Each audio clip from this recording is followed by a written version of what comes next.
The millionaire's triplet daughters drove away 19 nannies until she arrived and did the impossible. Rowan Vale stood in the penthouse as Seattle's signature misty rain slid slowly down the glass windows, the city lights behind them blurring through the water.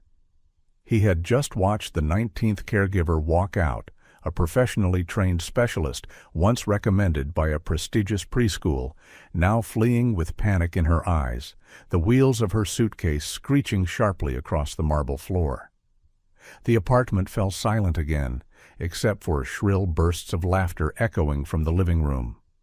Nira and Elowin, two of his 5-year-old triplet daughters, had just finished building a fortress out of sofa cushions and were screaming in triumph like victors after a great battle.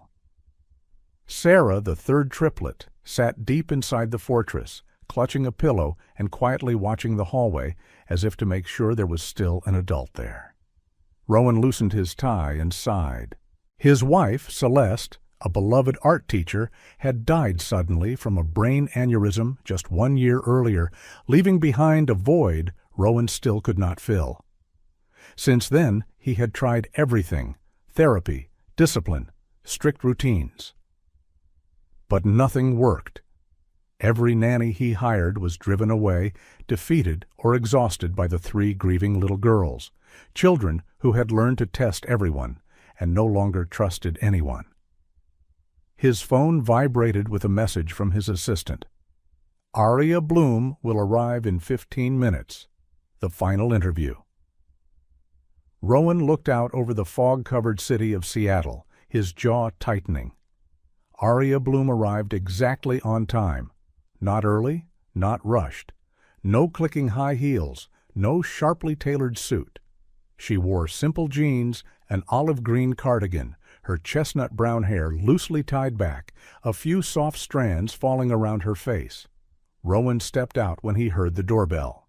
She stood there, not trying to impress, not clutching a resume, only a calm smile and steady blue eyes, as if she had walked through storms and still kept her gentleness. "Mr. Vale," she spoke first, "I'm Aria." Her voice was warm and unhurried.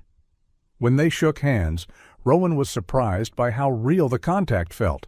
Not indifferent, not overly firm, simply human to human. "Please, come in," he said, leading her into the living room. "You're the final interview on my list." "And if I'm not the right fit?" Aria asked, her gaze unflinching. "A boarding school? Extended family? Or giving up?" Rowan gave a dry laugh. "You don't avoid difficult questions." "Only when I need to know whether I can truly help," she replied evenly. Aria did not bring a portfolio. Instead, she took a handwritten sheet of paper from her bag, a 1-page agreement. It promised no miracles, only a 6-month commitment, unconditional presence, and care without expectations. "You don't have to decide today," she said. "I only want to meet the children, not as a candidate, but as a person. If it doesn't feel right, I'll leave." Rowan looked at the paper, then at the woman who did not promote herself, who only offered quiet sincerity. And something inside him, something that had been frozen for a year, gently shifted. "All right," he whispered. "You start tomorrow." The next morning, Aria arrived at 6:45 a.m., carrying a thermal coffee flask and a small suitcase. Not early enough to appear overeager, but early enough to show she took her word seriously. The elevator carried her to the top floor. When the doors opened, Rowan was not there. Only chaos was waiting for her. "I don't want to wear this shirt." "Nira, you took my dinosaur." "Elowin, get out of the closet right now." "Dad!" Rapid footsteps, something crashing to the floor, Rowan's strained voice echoing down the hallway. Aria stepped in quietly, closing the door behind her. She followed the noise into the kitchen, where Rowan, hair disheveled, shirt wrinkled, was crouched in front of a cabinet, coaxing Elowin to come out while Nira overturned a chair, looking for her kidnapped dinosaur. Sarah stood pressed against Rowan, clutching the hem of his shirt, her eyes wet, but not daring to cry out loud, as if afraid that if she let go, everything would disappear. "You really are a lifesaver," Rowan muttered, running a hand through his hair. "Nira is melting down. Eowyn is hiding. I have an online meeting in 40 minutes. Arya did not answer immediately. She poured coffee from the thermal flask into 2 cups and handed one to him. "They're not difficult," she said softly. "They're scared." "Scared of what?" Rowan snapped. "Scared of getting dressed for school? Scared that when they come home, you won't be there?" Rowan froze, his coffee cup suspended in midair. "Since their mother died," Arya continued, "every goodbye feels like the last one. They don't know whether the people they love will still be there when they return, because last time someone didn't come back." Rowan said nothing, but his gaze changed, tightening. Arya moved toward the cabinet door where Eowyn had locked herself inside. She didn't knock. She simply knelt down, her voice low like a lullaby.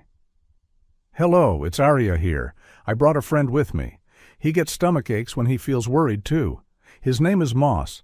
I thought maybe you two should meet." Silence, then a soft click. The door opened slightly.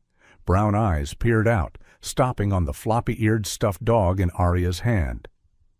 "He gets stomach aches when he worries," Arya said.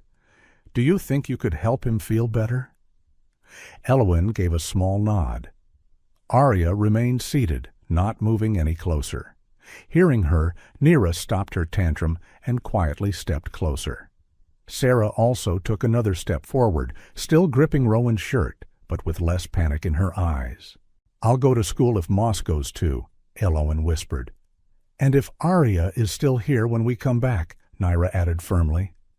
Sarah murmured, as if afraid to hear herself speak. "And you promise you'll stay?" "Really?" Arya looked at Rowan. "Can you help them believe that?" she asked. He nodded slowly. "I'm not going anywhere." And for the first time in that chaotic morning, there was enough quiet for 3 small hearts to find their rhythm again. That morning, for the first time, Nira, Eowyn, and Sarah got dressed for school without a single battle. No tears, no shouting, only Arya's simple promise. "I'll be here when you come back." And Eowyn's quiet nod, Nira's relieved breath, and the way Sarah looked at her as if clinging to a lifeline. That was enough. When the front door closed behind them, Rowan stood frozen in the hallway. "How did you do that?" he asked. "I didn't do anything," Arya replied. "I just stayed." 3 days passed, then 4, then a week. Arya was still there, morning after morning, night after night, as if leaving had never been an option. She did not try to become their new mother. She did not pretend that loss could be replaced. Arya simply showed up. She built Lego towers with Nira, letting the girl decide how tall they would be. She read with Eowyn, pausing whenever the child needed quiet moments to understand. And with Sarah, she did not force cheerfulness or chatter. She simply sat beside her, sometimes resting a gentle hand on the girl's shoulder so she would know, "I'm still here." When they asked about their mother, she did not avoid the subject. She told the truth in the gentlest words. "Your mother loves you very much, and a love like that does not disappear just because she is no longer here."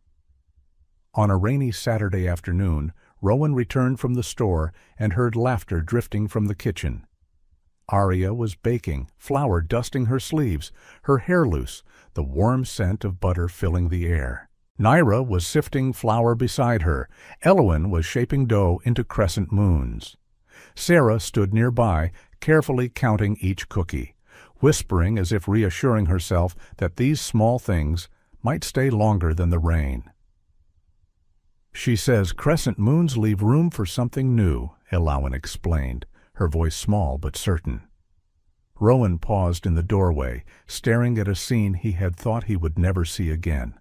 Laughter, warmth, the smell of baked goods, as if they had always belonged here.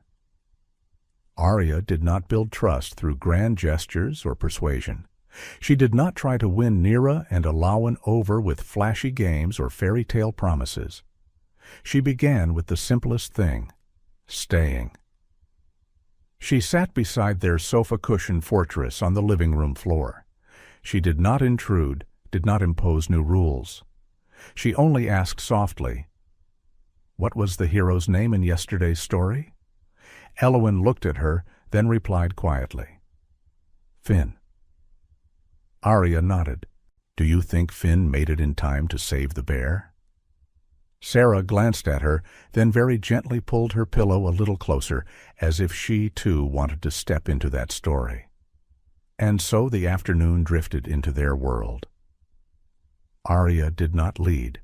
She followed, not to fix, but to accompany. At dinner, she did not force vegetables. Instead, she told them she used to be afraid of broccoli when she was little, then whispered, "A little cheese makes it less scary." Nira tried a bite, grimaced, but did not spit it out. Elwyn quietly finished her portion. Sarah watched her sisters, then tried a small bite too, as if learning to trust that she could do things that were no longer frightening.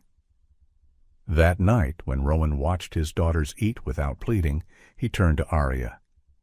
"What are you doing?" he asked. Arya smiled. "I'm letting them feel safe in their own way." She read bedtime stories, one book each night, sometimes repeated if they wished. No rushing, no skipping pages. When Elwyn once asked quietly, "Have you ever known someone who didn't come back?" Arya simply answered, "Yes, and I think about them every day." Elwyn said nothing more, but that night gently pulled a blanket over Arya's legs as she sat reading nearby. Sarah said nothing either, but she slid her pillow closer, as if shortening the distance could make fear smaller.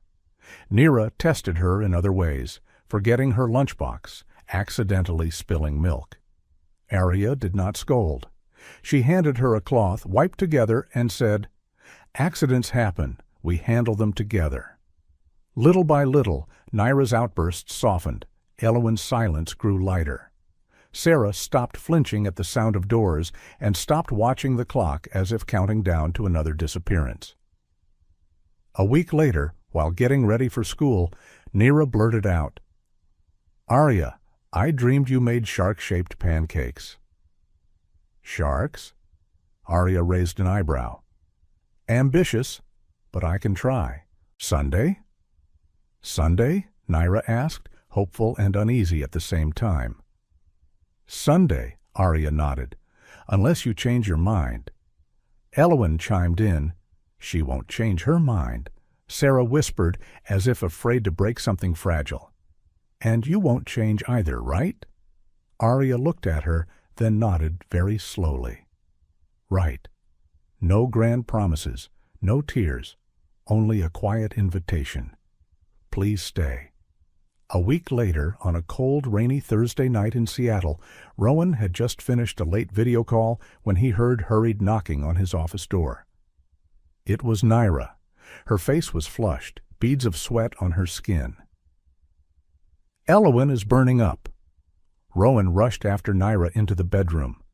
Elwyn was curled beneath the blankets, her forehead blazing, a soft moan escaping her lips, her eyes barely open. Arya, who had been quietly reading in the living room, hurried toward the bedroom as if she had sensed the call even before it was spoken. She knelt beside the bed, one hand on Elwyn's forehead, the other gently rubbing her back. No panic, no rapid questions, only steady presence. "Can you hear me, Elwyn?" Arya asked, her voice like a lullaby. "I'm here." Elwyn gave a faint nod. A tear slid down her temple, not from fear, but from relief. Rowan stood in the doorway, watching in silence. Sarah stood beside him, holding her breath, as if breathing too hard might shatter that fragile, "I'm here" moment. He had once believed that no one could enter the closed world his children had built around their pain. But Arya had stepped in without asking, simply by listening, day by day, breath by breath. When the pediatrician arrived, Arya stayed by Elwyn's side, gently patting her back. After the fever broke, Elwyn fell asleep in Arya's arms, still clutching moss. Nira stood in the doorway and turned to Rowan. "I think Claire is real, not someone who's going to leave." Sarah said nothing, but she stepped closer and laid a hand on Elwyn's blanket, as if checking whether that real person was still there. Rowan did not respond. The words echoed within him, not only from Nira, but from himself. Nothing needed to be said. Nothing needed to be asked. After the doctor left and Elwyn gradually stabilized, Arya remained by the bed as if she were an irreplaceable part of the child's world. Rowan quietly brought over an extra blanket and pillow, setting them at the edge of the bed across from them. He did not dare break the moment that filled the room, the even breathing, the gentle nightlight, and a quiet love suspended in the air. Arya lay down, her eyes never leaving the girls. Nira moved first, edging closer, resting her head on Arya's arm. A little later, Elwyn, half asleep, shifted and pressed her cheek against Arya's chest, clinging tightly as if afraid she might wake to find her gone. Sarah crept in from the other side, clutching the hem of Arya's olive-green cardigan, her fingers tightening until they turned white. Then, very softly, like a whisper through the blankets, "Don't go, Claire." "Don't go," Sarah whispered too, barely audible. Arya did not answer. She simply held all three of them closer, burying her face in their soft, child-scented hair. Her heart felt as if it might burst, not from pain, but from something deeper. For the first time in her life, she felt that she belonged somewhere, not by condition, not by promise, simply by belonging.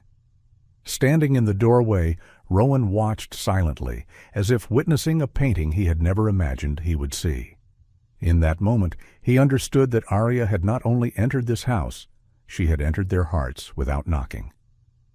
As he turned away, his hand tightening around the doorknob, Arya lifted her head and whispered softly enough for him to hear, "Thank you for letting me stay." Rowan turned back, his voice low. "No, Arya, I'm the one who should be thanking you. For staying, for choosing to stay."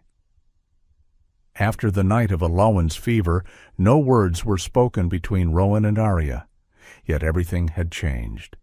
The next morning, when Rowan brewed his coffee, he poured 2 cups instead of 1. Arya accepted it without asking. For the first time, they stood side by side in the kitchen, as if they had done so 100 times before. No awkwardness, no formality, only a quiet familiarity settling into place. She toasted bread for Nira, folded clothes with Elwyn, helped Sarah find the sock she always hid under her pillow because she was afraid that, if it stayed out there, it would disappear, and helped Rowan adjust the layout of an article he was stuck on. They did not speak about the future because somewhere both of them knew this was no longer temporary. Nira began calling her Mom Claire in her sleep. Elwyn drew a picture of 5 people standing in the rain: Dad, Nira, Elwyn, Sarah, and a woman in an olive-green sweater. Arya pinned it to the refrigerator, her heart trembling when she saw the word family scrawled above it. Sarah stood beside her, staring at the picture for a long time, as if she were finally daring to believe in that word. Rowan started noticing the little things. Arya peeled apples for Elwyn into a long spiral, exactly the way Celeste used to do it. She remembered Nira liked to sit on the left side of the table so she could see the small maple tree outside the window. She remembered Sarah preferred the inner edge, where she could see the whole room and be sure everyone was still there. No one had told her these things. She simply remembered, and somehow that meant more than any words. One evening, after the girls had gone to sleep, Rowan brought Arya a cup of mint tea. "You're always here," he said softly, "even when no one asks you to be." "Why?" Arya smiled, her gaze lowering. "Because some people shouldn't have to beg to be allowed to stay." Rowan fell silent, not because he had nothing to say, but because there was too much he was not yet ready to admit. But when Arya stood up to fold the sofa blanket, Rowan gently took her hand. "Arya," he whispered, "I'm truly grateful that you came." In the warm golden light of the living room, there were no declarations, no grand gestures, only an undeniable truth. They were no longer strangers. Everything began with a photograph. On Monday morning, while Arya was flipping the promised shark-shaped pancakes, Rowan received a call from a friend in the media. "You need to see this article right now." Silverline Herald, a notorious tabloid outlet, had just published an exclusive piece. From nanny to wife? Arya Bloom spotted, living in Rowan Vale's $1 million penthouse. The article dug into Arya's past, her years as a teacher, her sudden departure after a vaguely described incident, and was accompanied by a series of paparazzi photos. Arya buying medicine with Rowan. Arya watching over Elowyn sleeping on the sofa with a cold compress on her forehead. Another showing Sarah sitting close to her, clutching a teddy bear as if letting go would mean losing it again, and one of her entering the building using a residence key card. The comments flooded in, cruel and relentless. The classic path from nanny to wife. No formal childcare training, yet living with 2 children. She's clearly exploiting their grief. 3 kids, 1 woman? The script is just too perfect. Arya discovered the article while cleaning. She stood frozen, phone in hand, her breathing shallow. The screen glowed with images of her in this very kitchen, twisted into a story she did not recognize. Rowan stepped in and immediately knew she had seen it. "I'll contact legal," he said. "They won't get away with this." Arya was silent for a moment, then spoke softly. "I'm not afraid of them, Rowan. I'm afraid the children will hear someone say, 'The woman you trusted has been lying.'" That evening, the school called. Due to concerns from the community, Arya was temporarily suspended from picking up the children until further notice. Naira asked why Claire wasn't coming along. Elowyn did not ask. She only looked on quietly. Sarah didn't ask either, but she spent the entire evening pacing between the living room and the front door, as if checking whether another disappearance was about to happen. That night, Arya sat on the balcony while cold rain tapped against the railing. Rowan brought out tea but said nothing. They sat in silence, sharing what was breaking. The next morning, Arya quietly packed. While the girls were still asleep, she placed 3 new stuffed toys on their pillows, one wearing a superhero cape, one in a detective's hat, and one with a small olive green scarf. She left a note for each of them. "I am not leaving you, but sometimes adults step back to protect what they love most. If your hearts still have room for me, I will find my way back." Rowan stopped her at the door. "You can't just leave like this." "I have no other choice," she replied, her eyes lowered. "We fight this together," Rowan said, his voice low but firm. "You, me, Nira, and Elowyn, we are a family." "And Sarah, too," he added, as if for the first time he had to speak his child's fear aloud. "A family on the front pages." Arya gave a quiet, pained smile. "Just one misunderstood photograph can hurt a child, Rowan." He fell silent. "Thank you for believing in me," she whispered. "But this time I'm leaving because I love the children too much not to." And then she stepped out. No tears. No looking back. The door closed behind her, leaving Rowan alone with the words left unsaid. The next morning, Nira asked, "I miss Arya." Rowan clenched his fist, but before he could answer, Elowyn appeared, clutching her new stuffed toy. "I think she still remembers us." Sarah stood behind Elowyn, holding her olive green scarfed plush tightly, her tiny voice whispering, She'll find her way back." It did not take Rowan long to uncover who was behind the article. It was Harlan Crow, CEO of a rival media conglomerate whom Rowan had exposed in a corruption investigation 3 years earlier. Harlan didn't need to say a word. Rowan understood This was retaliation. That same day, Rowan called his lawyers, PR team, and the principal of Nira, Elwyn, and Sarah's school. He was done staying silent. "Aria Bloom is the only person who has brought peace to my family," Rowan said during a brief press statement outside his former newsroom. "She has not exploited anyone. She has not pretended. She has loved my children in a way no one ever has, not even me." The statement spread rapidly. Photos of Aria baking and reading bedtime stories to the girls were reshared with a different caption. Perhaps the only thing she ever took was their hearts. Aria watched the clip in a small cafe on the north side of the city. She had never expected Rowan to go public like that. Her chest tightened, grateful yet afraid. She had brought trouble into their lives. Should she go back? The answer came in 2 messages. The first was from Rowan. "If you still think you're an outsider, look at everything you've already done for us." The second was a voice recording. Nira's trembling voice. "Aria, if you can hear this, please come home. Elwyn isn't talking anymore, and Moss misses you." Then a smaller voice whispering close to the microphone. "And I miss you too. I kept his green scarf. Please don't get lost." Aria broke down right there in the cafe. No logic could stop her heart now. That evening, after a soft knock at the door, Rowan opened it. Aria stood there, soaked from the rain, eyes swollen, but brighter than ever. I'm not sure I should come back," she said, "but I can't be anywhere else."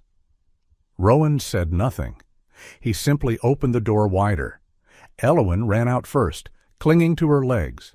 Nira followed, holding Moss, now wrapped with a small green scarf. "We made this for Moss," Nira said, "so you'd remember how to come home." Sarah came last, clutching her olive-green scarfed plush, then rushed into Aria's arms, choking out, "I knew you'd come back." Aria knelt down and pulled all 3 into her embrace. "I missed you every day." The apartment seemed to exhale. The air felt lighter, the kitchen lights warmer.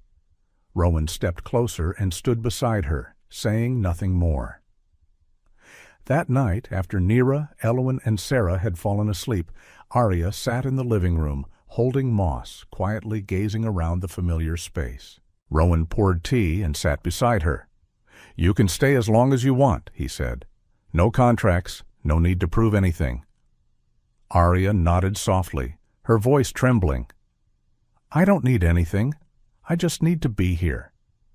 And for the first time, neither of them felt lost anymore. Aria was still holding Moss in her arms, her gaze slowly drifting across the rain-streaked windows, over the sofa where the children usually sat watching cartoons, over the kitchen corner where the scent of cookies had once warmed the entire home. She drew a very gentle breath. "I thought I would never feel this again," Aria said softly. "The feeling of being home." Rowan turned to look at her. For the first time in a long while, his eyes no longer held the tightness of someone always afraid of losing, only a quiet, genuine calm. "You never left this place," he said slowly. "It's just, I was too afraid to keep you." Aria looked up. The distance between them now was only a single breath.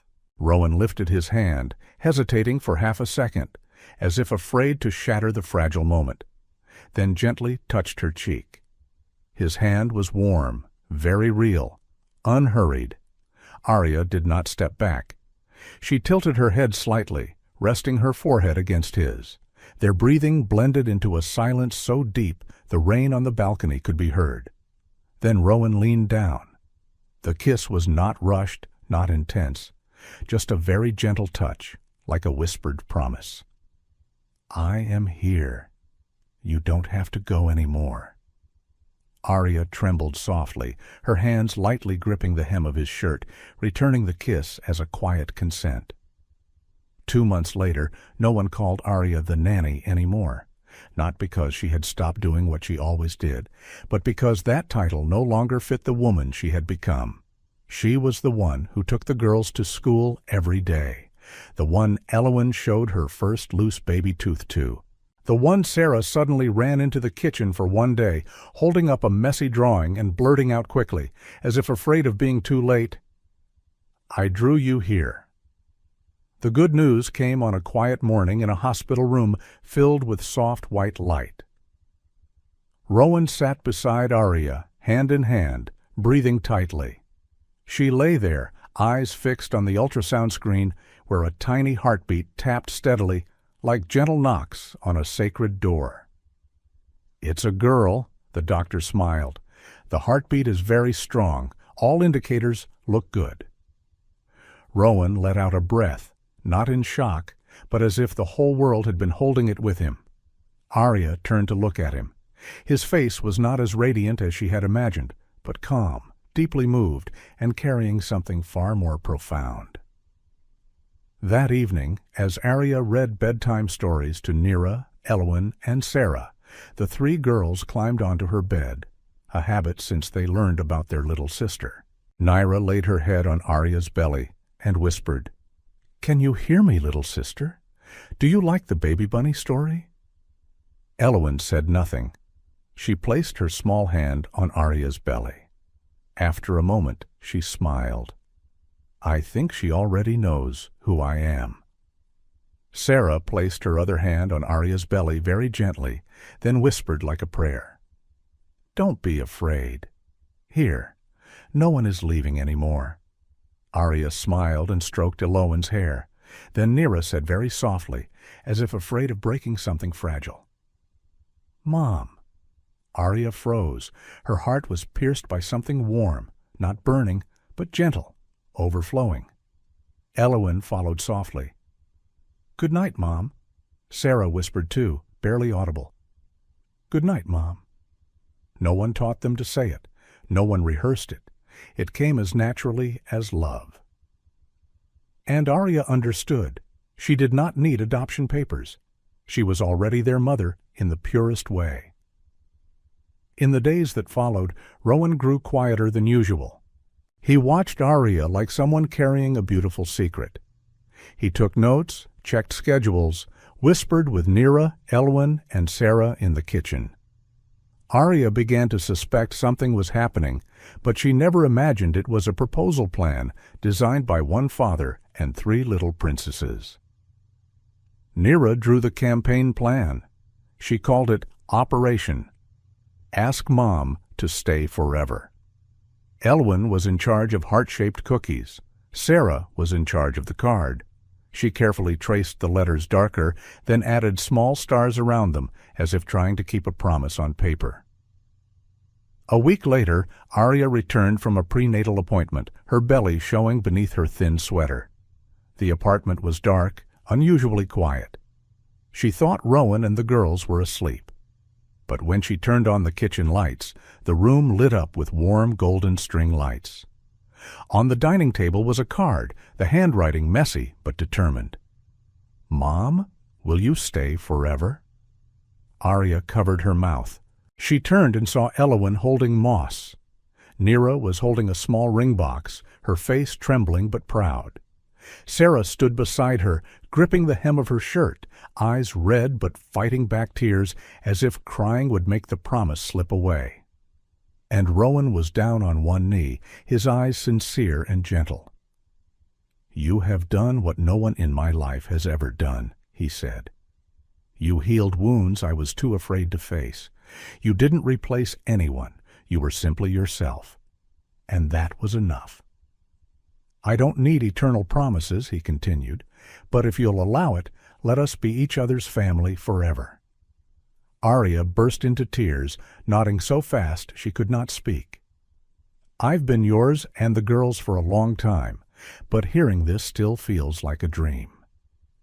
They held their wedding a month later in the small garden behind the house, the same place where Nira and Elwyn had once fought pillow battles. Now it became the most peaceful moment of their lives. Arya wore a simple white dress, her hair loose. Elowen scattered the paper flower petals she had cut all week. Nira served as the flower girl carrying the rings, this time for real, and did not drop them. Sarah carried a small flower basket, walking closely behind Elowen, her eyes fixed on Arya as if afraid that a single blink might make her disappear. There were no strangers present, only a few close friends and the gazes of 3 little girls looking at their mother, who was now truly theirs. No paperwork was needed. When the minister bent down and asked, "Nira and Elowen, do you agree to let Claire become your mother?" Nira shouted, "Yes." Elowen held Arya's hand tightly. "I think the baby sister agrees too." Sarah stepped forward half a step, her voice small but clear. "I agree too." Laughter cut through tears. That night, the family sat beneath paper lanterns. Arya rested her hand on her belly, where a tiny heartbeat was growing in love. Rowan gently placed his hand over hers. "I used to think we had lost everything." Arya leaned her head against his shoulder. "But then we found everything again, and more." Nira curled into her lap. Elowen fell asleep beside Moss. Sarah slept close, still gripping the hem of Arya's olive-green sweater, a habit that had turned into peace. 5 souls, 1 family. Jasmine was born on a quiet spring morning under one of Seattle's rare, gentle skies. The rain from the night before still clung to the hospital windows like crystal drops. Arya breathed hard, her forehead damp with sweat, but her eyes never left the tiny life crying for the first time in her arms. Rowan sat beside her, gripping her hand tightly. "A healthy baby girl," the doctor said. "Both mother and child are doing very well." Arya looked down at the tiny being stirring, her small fists clenched as if trying to hold on to the very first light. The moment was still, as if the world had paused to witness a beginning. "Welcome, Jasmine," Arya whispered. Rowan blinked. "Jasmine?" Arya nodded. "Our little ray of sunshine." He repeated the name, tasting it like a promise, and something inside him melted completely. 2 days later, Nira, Elowen, and Sarah were brought into the hospital room. They froze at the doorway. "She's so tiny," Nira whispered. "Smaller than Moss?" Elowen asked. Sarah said nothing at first. She just stared, as if afraid that breathing too hard might make the baby disappear. Arya smiled softly and placed Jasmine into Nira's arms. The girl sat straight, hands trembling but eyes shining. "Hi, Jasmine. I'm Nira. You're going to like sharks. Trust me." Elowen carefully stepped forward and draped a small blanket over her baby sister. "She's cold. This is the blanket I used when I was in Mom's belly." Sarah came last, gently placing her finger on the edge of the blanket and whispering, "Hi, baby. Please stay." Arya and Rowan looked at each other. No words needed, only understanding born of loss, healing, and love. Quiet weeks passed, filled with lullabies, midnight feedings, and sleepy smiles. Then one golden afternoon, the whole family gathered in the backyard, where they had promised forever. Sunlight filtered through the leaves, turning Jasmine's hair into golden silk. Arya sat in a chair, holding Jasmine asleep in her arms, tiny fingers clutching her shirt as if afraid the wind might carry her away. Rowan sat beside her, wrapping an arm around Arya. Nira and Elowen ran around the yard, throwing paper airplanes they had made that morning. Sarah ran a little slower, then came back and sat close to Arya's legs, looking up as if to confirm everyone was still here. "I once thought we had lost the most beautiful part of life," Arya whispered. "Then Jasmine came," Rowan said, "and you brought that beautiful part back." That evening, after the family finished dinner on the porch, the Seattle breeze was gentle, carrying the scent of wet grass and the soft chime of wind bells hanging beneath the wooden roof. Arya cradled Jasmine in her arms, her back resting against Rowan's shoulder. The baby slept peacefully, pink lips slightly parted as if dreaming a dream meant only for children. Neera sat cross-legged on the wooden floor, busy drawing a new picture with colored crayons. Elwyn lay on her stomach nearby, tilting her head to watch each line. Sarah sat close beside Arya, still holding on to the hem of her olive-green sweater, a habit she never outgrew. "What are you drawing?" Rowan asked. "Our family," Neera replied without looking up, "but this time Jasmine is a little bigger." On the paper were 5 people standing beneath a large round sun. A small heart floated in the air, connecting each person with scribbled but steady lines. Elwyn tilted her head, then said softly, "This time, no one is standing far away." Arya bent down and kissed the girl's hair.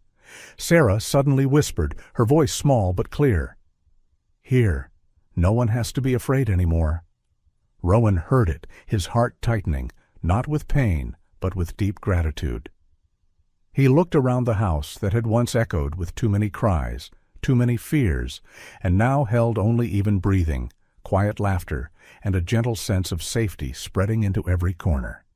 He took Arya's hand. "You know," he said softly, "I used to think home was just a place to come back and sleep. But now I understand. Home is where you don't need to brace yourself before walking in." Arya rested her head on his shoulder, smiling. "And where you don't need to leave." Neera suddenly looked up, lifting the picture high. "Mom, Dad, can I hang this on the fridge?" Rowan nodded. Arya nodded. Elwyn smiled. Sarah nodded vigorously. The picture was pinned beside the older drawings, where everything had once begun. Jasmine stirred softly in Arya's arms, opening her eyes to glimpse the golden porch lights. She smacked her lips, releasing a tiny sound like a happy sigh. And this time, no one was afraid the moment would disappear. Because they had learned the most important thing: staying is a form of love.